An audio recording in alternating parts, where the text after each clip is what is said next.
Hello बच्चा party, स्वागत है आपका अपने परिवार कल्चरल क्लासेस में। दोस्त लोग, मैं जयंत सर और आज लेके आ गया हूँ एक धमाकेदार सेशन। इस धमाकेदार सेशन में आज हम बात करने वाले हैं क्लास 10th के भूगोल के अंतिम अध्याय के बारे में। ठीक दोस्तों, तो आप लोग सभी जानते हैं कि आपके भूगोल का जो है अंतिम अध्याय जो है उसका नाम है मानचित्र अध्ययन। ठीक दोस्तों, तो आज हम लोग देखने वाले हैं इस अंतिम अध्याय का वस्तुनिष्ठ प्रश्न को, जो कि आपके आने वाले बोर्ड की परीक्षा के लिए बहुत ही ज्यादा महत्वपूर्ण है। ठीक दोस्तों, तो चलिए बिना विलंब किए हुए क्लास को शुरू करने से पहले अगर आप लोग इस चैनल पर नए हैं तो चैनल को सब्सक्राइब कर दीजिए और साथ ही बेल वाला आइकन जरूर प्रेस कर दीजिएगा ताकि मेरे द्वारा बनाया गया हर एक वीडियो का नोटिफिकेशन सबसे पहले आप तक पहुंचे। तो चलिए, अगर इस वीडियो को लाइक नहीं किए तो फटाफट से लाइक कर दीजिए। ठीक दोस्तों, अपने दोस्तों के साथ इस सेशन को जो है फटाफट से शेयर कर दीजिए। अपने दोस्त को भी बुला लीजिए कि नहीं, चलिए भाई साहब हमारे जयंत सर जी जो हैं आज भूगोल का अंतिम अध्याय का वस्तुनिष्ठ प्रश्न को बता रहे हैं। ठीक दोस्तों, चलिए बिना विलंब किए शुरू करते हैं क्लास को। बस बने रहिएगा अंत तक और एक एक क्वेश्चन को जो है ध्यान से देखिएगा, समझिएगा। उसके बाद जो है प्रत्येक प्रश्न का आंसर कमेंट में बताने की कोशिश कीजिएगा। ठीक दोस्तों, चलिए बढ़ते हैं आगे और देखते हैं पहला प्रश्न क्या है हम लोगों के पास। चलिए दोस्त लोग, पहला प्रश्न है हम लोगों के पास। प्रश्न कर रहा है कि पर्वतीय छायाकरणा विधि में भू आकृतियों पर किस दिशा से प्रकाश पड़ने की कल्पना की जाती है। किस पर पर्वतीय छायाकरण विधि में भू आकृतियों पर किस दिशा से, उत्तर पूर्व दिशा से या फिर पूर्व दक्षिण दिशा से या फिर उत्तर पश्चिम दिशा से या फिर दक्षिण पश्चिम दिशा से प्रकाश पड़ने की कल्पना की जाती है। तो चलिए, अगर आप लोग जानते हैं इस प्रश्न का उत्तर तो कमेंट में फटाफट से बताने की कोशिश कीजिए, अन्यथा मैं आपको बता दूं पर्वतीय छायाकरणा विधि में भू आकृतियों पर जो है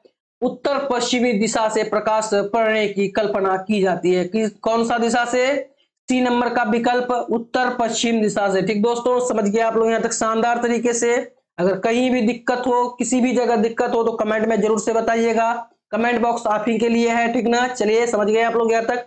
आगे बढ़ते हैं, देखते हैं दूसरा प्रश्न जो कि ये रहा आपके स्क्रीन पे। चलिए, दूसरा प्रश्न है, प्रश्न कह रहा है कि उच्चावच प्रदर्शन के लिए हैसियर विधि का विकास किसने किया था? गुटेनबर्ग ने या फिर लेहमान ने या फिर गीगर ने या फिर रीटर ने? तो चलिए दोस्तों, यह सब जो आप विकल्प देख रहे हैं यह किसी व्यक्ति का नाम है। तो चलिए बताइए आप लोग कि उच्चावच प्रदर्शन के लिए जो हैसियर विधि का विकास किया था उस आदमी का नाम क्या था? तो चलिए, अगर आप लोग जानते हैं तो फटाफट से कमेंट में बताने की कोशिश कीजिएगा, अन्यथा मैं आपको बता दूं उच्चावच प्रदर्शन के लिए जो हैसियर विधि का विकास किया था उसका नाम था लेहमान। क्या नाम था उसका? बी नंबर का विकल्प लेहमान सही हो जाएगा यहाँ पे शानदार तरीके से। ठीक दोस्तों, समझ गए आप लोग। चलिए आगे बढ़ते हैं और शानदार तरीके से अपने पढ़ाई को जो है आप लोग यहाँ पे जारी रखिए। ठीक दोस्तों, चलिए बढ़ते हैं आगे और देखते हैं तीसरा नंबर प्रश्न जो कि आपके स्क्रीन पे ए रहा। चलिए, तीसरा नंबर प्रश्न है, प्रश्न कर रहा है कि तल चिन्ह की सहायता से किसी स्थान विशेष की मापी गई ऊंचाई को क्या कहा जाता है?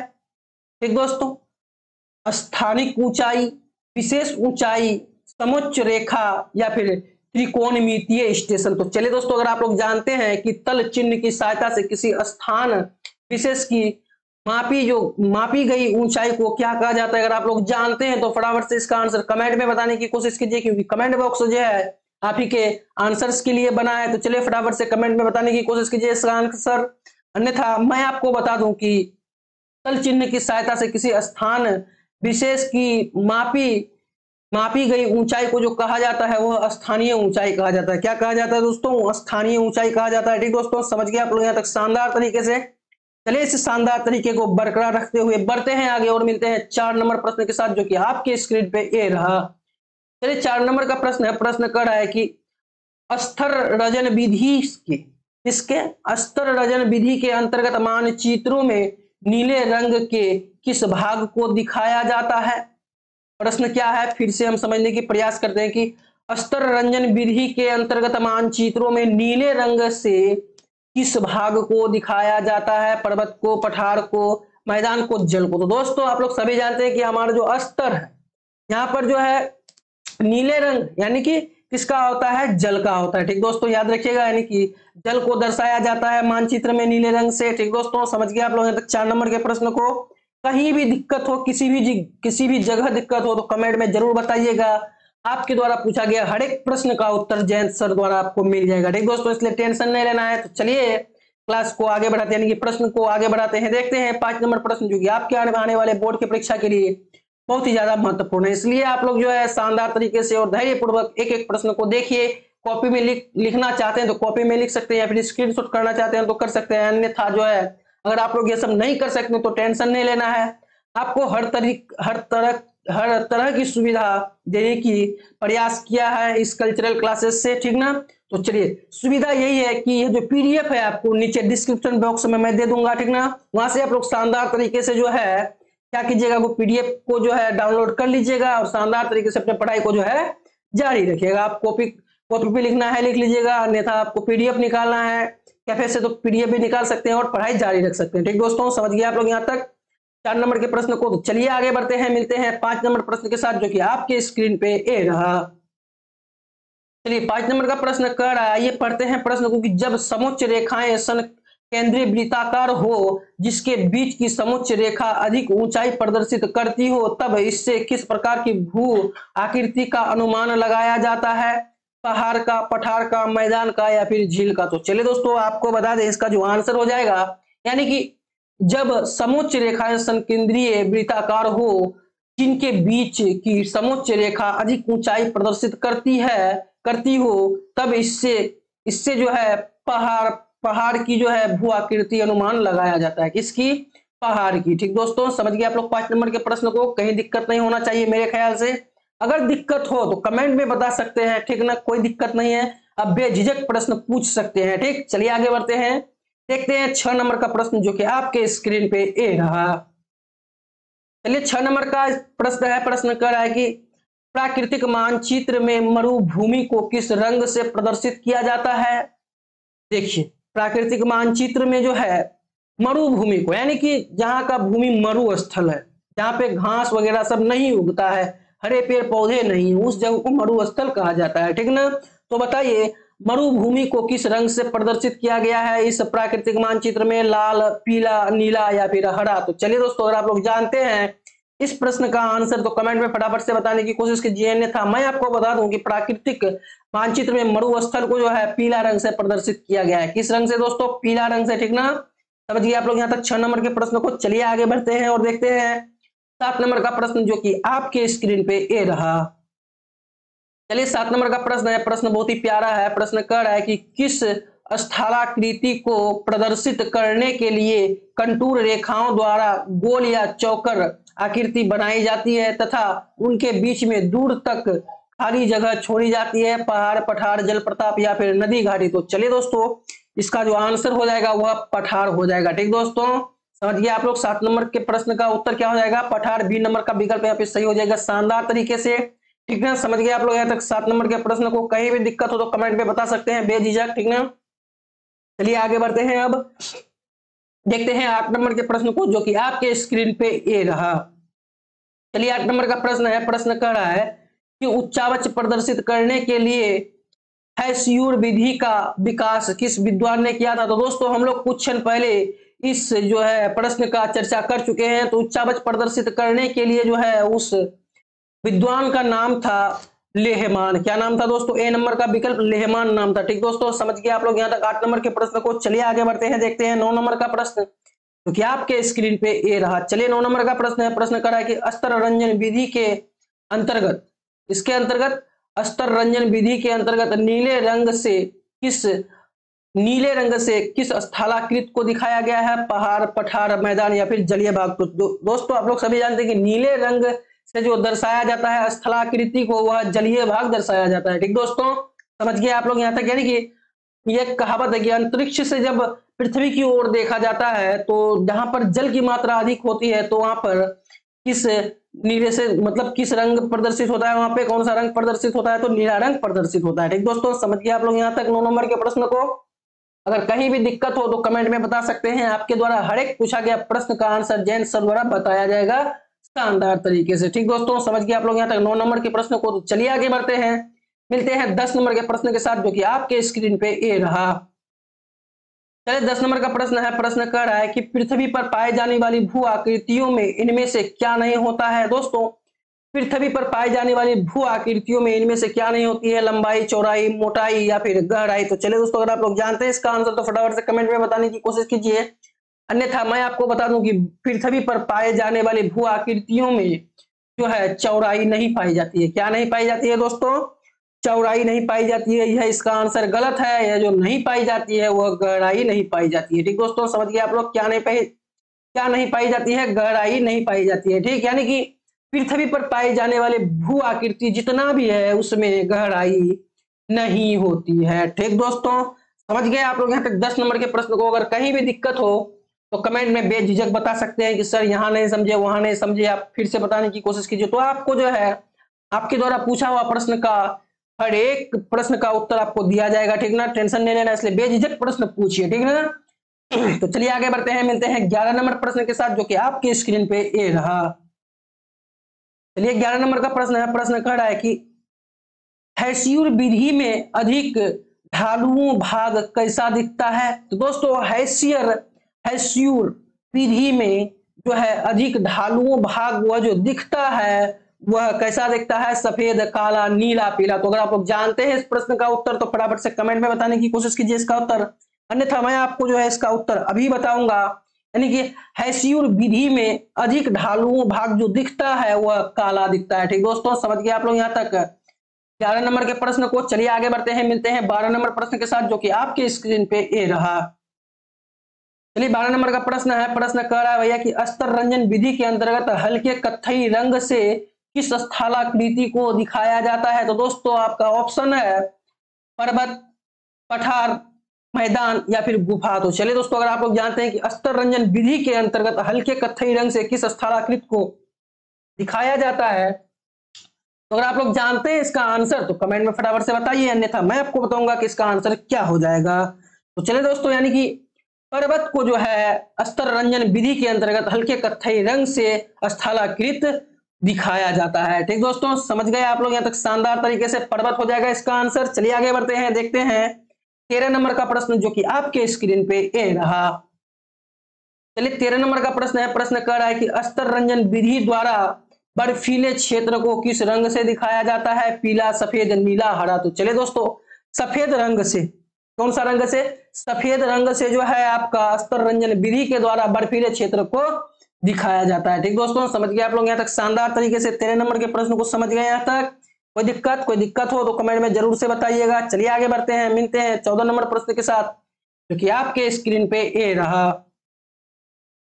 चलिए 14 नंबर का प्रश्न है। प्रश्न कह रहा है कि समुद्र की जल सतह सभी जगह कैसी होती है? बराबर होती है, ऊपर नीचे होती है, फिर कहीं ऊपर कहीं नीचे होती है, पर सभी जगह गलत, यानी सभी जगह गलत होता है। तो दोस्तों, अगर आप लोग जानते हैं कि समुद्र की जल सभी जगह कैसी होती है तो फटाफट से कमेंट में इसका आंसर बताने की कोशिश कीजिए, अन्यथा मैं आपको बता दूं कि समुद्र में जल की जो सतह होती है वो सभी जगह बराबर ही होती है। ठीक दोस्तों, समझ गए आप लोग यहाँ तक 14 नंबर के प्रश्न को? चलिए आगे बढ़ते हैं, मिलते हैं 15 नंबर प्रश्न के साथ, जो कि आपकी स्क्रीन पे ये रहा। चलिए 15 नंबर का प्रश्न है। प्रश्न करा है कि डीएम कैसे प्रदर्शित करता है?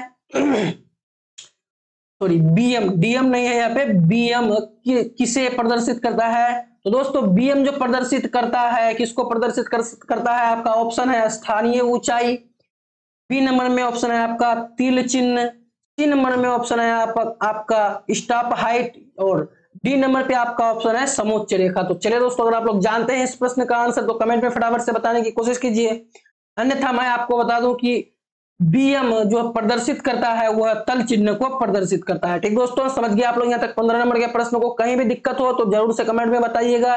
चलिए आगे बढ़ते हैं और मन लगा के आप जो है अपने पढ़ाई को जारी रखिए। ठीक दोस्तों, समझ गए आप लोग यहाँ तक? चलिए आगे बढ़ते हैं, मिलते हैं 16 नंबर प्रश्न के साथ, जो कि आपके स्क्रीन पे ये रहा। चलिए 16 नंबर का प्रश्न है। प्रश्न कर रहा है कि समोच्च रेखा द्वारा क्या प्रस्तुत किया जाता है? आकृति रेखाएं, उच्चावच प्रदर्शन, जल चिन्ह या फिर स्थानिक ऊंचाई। तो चलिए दोस्तों, आपको बता दें समुच्च रेखा द्वारा क्या प्रस्तुत किया जाता है? तो समुच्च रेखा द्वारा उच्चावच प्रदर्शन किया जाता है। ठीक दोस्तों, समझ गए आप लोग यहाँ तक शानदार तरीके से? अगर कहीं भी दिक्कत हो तो बेझिझक कमेंट में बताइएगा। आपके द्वारा पूछा गया हर एक प्रश्न का उत्तर यहाँ से आपको मिल जाएगा, ठीक ना। चलिए आगे बढ़ते हैं, मिलते हैं 17 नंबर प्रश्न के साथ, जो कि आपके स्क्रीन पे ये रहा। चलिए 17 नंबर का प्रश्न है, प्रश्न कह रहा है कि इनमें उच्चावच प्रदर्शन की सर्वोत्तम विधि कौन मानी जाती है? पर्वतीय छाया, या फिर हैस्यूर, या फिर कंटूर, या समोच्च रेखा, या फिर अस्तर रंजन। तो चलिए दोस्तों, अगर आप लोग जानते हैं इस प्रश्न का आंसर तो फटाफट से कमेंट में बताने की कोशिश कीजिए, अन्यथा मैं आपको बता दूंगा कि उच्चावच प्रदर्शन की सर्वोत्तम विधि कौन मानी जाती है। तो चलिए दोस्तों, उच्चावच प्रदर्शन की सर्वोच्चम विधि जो मानी जाती है वह कंटूर या सर्वोच्च रेखा समोच्च रेखा मानी जाती है, यानी कि सी नंबर का विकल्प यहाँ पे सही हो जाएगा शानदार तरीके से। ठीक दोस्तों, समझ गए आप लोग यहाँ तक शानदार तरीके से 17 नंबर का प्रश्न को। तो चलिए आगे बढ़ते हैं, मिलते हैं 18 नंबर प्रश्न के साथ, आपके स्क्रीन पे ए रहा। चलिए 18 नंबर का प्रश्न है, प्रश्न कर रहा है कि खड़ी ढाल को दिखाने समुच्च रेखाएं में कहां बनाई जाती है? तो दोस्तों, खड़ी ढाल को दिखाने समुच्च रेखाएं जो बनाई जाती है वह पास पास बनाई जाती है। ठीक दोस्तों, समझ गए आप लोग यहाँ तक शानदार तरीके से 18 नंबर के प्रश्न को। कहीं भी दिक्कत हो तो कमेंट में जरूर से बताइएगा। चलिए आगे बढ़ते हैं, मिलते हैं 19 नंबर प्रश्न के साथ, तो क्या आपके स्क्रीन पे ये रहा। चलिए 19 नंबर का प्रश्न है, प्रश्न कर रहा है कि ऊपर नीचे यदि समुच्च रेखाएं दूर दूर बनाई जाती है तब इसमें किस भू आकृति का प्रदर्शन होता है? तीव्र ढाल का, मंद ढाल का, सीढ़ी नुमा ढाल का, या फिर अवतल ढाल का। तो चलिए दोस्तों, यानी कि ऊपर नीचे यदि समुच्च रेखाएं दूर दूर बनाई जाती है तब इसमें जो है आपका क्या हो जाएगा? मंद ढाल भू आकृति का प्रदर्शन होता है। ठीक दोस्तों, समझ गए आप लोग, इसका जो उत्तर हो जाएगा बी नंबर का विकल्प यहाँ पर शानदार तरीके से सही हो जाएगा। कहीं भी दिक्कत हो तो कमेंट में जरूर से बताइएगा, ठीक ना। कमेंट बॉक्स आप ही के लिए है। चलिए आगे बढ़ते हैं, मिलते हैं 20 नंबर प्रश्न के साथ, जो कि आपके स्क्रीन पे ए रहा। चलिए 20 नंबर का प्रश्न है, प्रश्न कर रहा है भैया कि पर्वतीय छायाकरण द्वारा उच्चावच प्रदर्शित करने के लिए भू आकृतियों पर की दिशा से प्रकाश पड़ने की कल्पना की जाती है।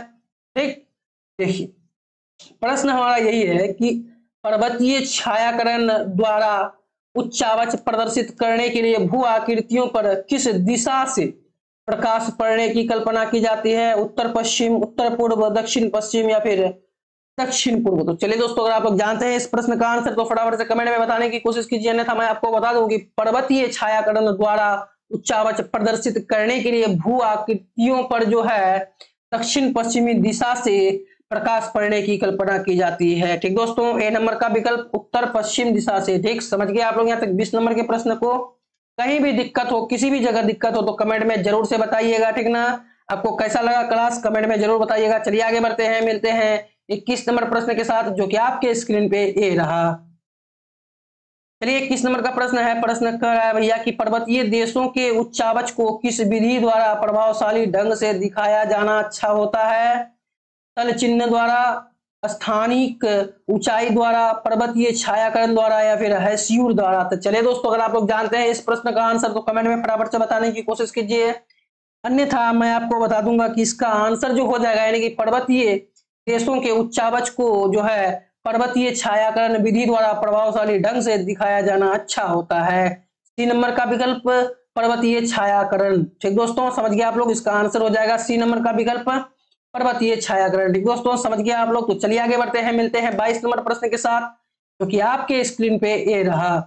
सॉरी दोस्तों, चलिए 22 नंबर का प्रश्न है, प्रश्न कर रहा है कि जब भूमि की ढाल को छोटी छोटी और सटी हुई रेखाओं से दिखाया जाता है तब उसे क्या कहा जाता है? अस्तर रंजन, छाया लेखन, हैस्यूर, या फिर समुच्च रेखाएं। तो चलिए दोस्तों, आपको बता दें, जब भूमि की ढाल को छोटी छोटी और सटी हुई रेखाओं से दिखाया जाता है तब उसे जो है हैस्यूर कहा जाता है। क्या कहा जाता है दोस्तों? हैस्यूर कहा जाता है। ठीक, समझ गए आप लोग यहाँ तक 22 नंबर के प्रश्न को। कोई दिक्कत हो तो कमेंट में जरूर से बताइएगा। चलिए आगे बढ़ते हैं, देखते हैं 23 नंबर का प्रश्न, जो कि आपके स्क्रीन पे ये रहा।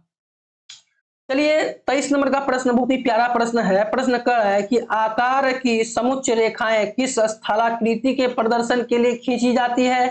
पठार के लिए, या फिर बाहुकूट के लिए, या फिर ज्वालामुखी के लिए, या फिर झील के लिए। तो दोस्तों आपको बता दें, आकार की समुच्च रेखाएं जो है वह बाहुकुट स्थलाकृति के प्रदर्शन के लिए खींची जाती है। ठीक दोस्तों, किसके लिए? बाहुकुट, बाहुकुट के लिए। ठीक दोस्तों, समझ गए आप लोग यहाँ तक 23 नंबर के प्रश्न को। चलिए आगे बढ़ते हैं, मिलते हैं 24 नंबर प्रश्न के साथ, जो कि आपके स्क्रीन पे ये रहा। चलिए 24 नंबर का प्रश्न है, प्रश्न करा है कि छोटी महीन एवं खंडित रेखाओं को ढाल की दिशा में खींचकर उच्चावच प्रदर्शन की विधि को क्या कहा जाता है? तो दोस्तों, छोटी महीन खंडित रेखाओं को ढाल की दिशा में खींचकर उच्चावच जो प्रदर्शन की विधि को क्या कहा जाता है? तो कहा जाता है हैस्यूर। ठीक दोस्तों, क्या कहा जाता है? उसको हैस्यूर कहा जाता है। ठीक दोस्तों, समझ गए आप लोग यहाँ तक 24 नंबर के प्रश्न को। कहीं भी दिक्कत हो तो कमेंट में जरूर से बताइएगा। चलिए आगे बढ़ते हैं, मिलते हैं 25 नंबर प्रश्न के साथ, जो कि आपके स्क्रीन पे ये रहा। चलिए 25 नंबर का प्रश्न है, प्रश्न कर रहा है कि छोटी मापनी के मानचित्रों में उच्चावच प्रदर्शन के लिए किस विधि का सहारा लेना उपयुक्त होता है? तो दोस्तों, छोटी मापनी के मानचित्रों को उच्चावच प्रदर्शन के लिए जो है पर्वतीय छायाकरण विधि का सहारा लेना उपयुक्त होता है। पर्वतीय छायाकरण, डी नंबर का विकल्प यहाँ पे हो जाएगा शानदार तरीके से सही। समझ गए आप लोग यहाँ तक 25 नंबर के प्रश्न को। कहीं भी दिक्कत हो तो कमेंट में जरूर से बताइएगा। चलिए आगे बढ़ते हैं, मिलते हैं 26 नंबर प्रश्न के साथ, जो कि आपके स्क्रीन पे ए रहा। चलिए 26 नंबर का प्रश्न है, प्रश्न कर रहा है कि कौन विधि उच्चावच प्रदर्शन की विधि नहीं है? हैस्यूर, समुच्च रेखा, या फिर अंक विधि, या फिर रंक विधि। तो चलिए दोस्तों, आपको बता दें कि उस विधि का नाम है, क्या विधि क्या करता है कि उच्चावच प्रदर्शन की विधि नहीं है। इनमें से कौन नहीं है उच्चावच प्रदर्शन की विधि? इसका जो आंसर हो जाएगा वह अंक विधि एक ऐसा विधि है जो उच्चावच प्रदर्शन की विधि नहीं है। ठीक दोस्तों, समझ गए आप लोग यहाँ तक इस आज के सेशन का सेकेंड लास्ट प्रश्न को। चलिए आगे बढ़ते हैं और मिलते हैं आज के इस सेशन के अंतिम प्रश्न के साथ। चलिए आगे बढ़ते हैं और देखते हैं 27 नंबर के प्रश्न को। 27 नंबर का प्रश्न कर रहा है कि तल चिन्ह के संदर्भ में किसी स्थान की मापी गई ऊंचाई को क्या कहा जाता है? स्थानीय ऊंचाई, पहाड़, पठार, बैच मार्क। तो चलिए दोस्तों, अगर आप लोग जानते हैं कि तल के संदर्भ में किसी स्थान की मापी गई ऊंचाई को स्थानिक ऊंचाई कहा जाता है। ठीक दोस्तों, क्या कहा जाता है? स्थानिक ऊंचाई कहा जाता है। ठीक दोस्तों, मैं आशा करता हूं कि आप लोगों को 27 के 27 प्रश्न में कहीं भी दिक्कत नहीं हुआ होगा।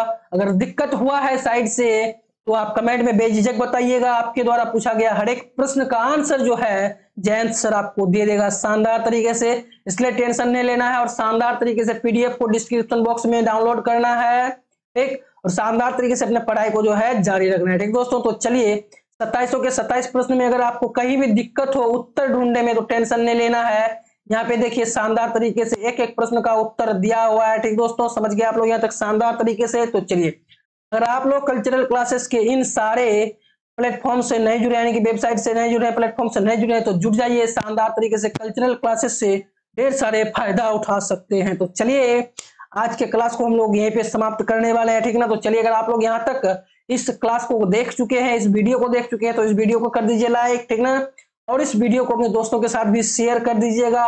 और इस चैनल पर नए हैं तो चैनल को सब्सक्राइब भी जरूर कर लीजिएगा, और साथ ही साथ बेल वाला आइकन जरूर प्रेस कर दीजिएगा, ताकि मेरे द्वारा बनाया गया हर एक वीडियो का नोटिफिकेशन सबसे पहले आप तक पहुंचे। तो चलिए दोस्तों, फिर मिलते हैं कल नए उमंग और उत्साह के साथ और एक नए चैप्टर के साथ।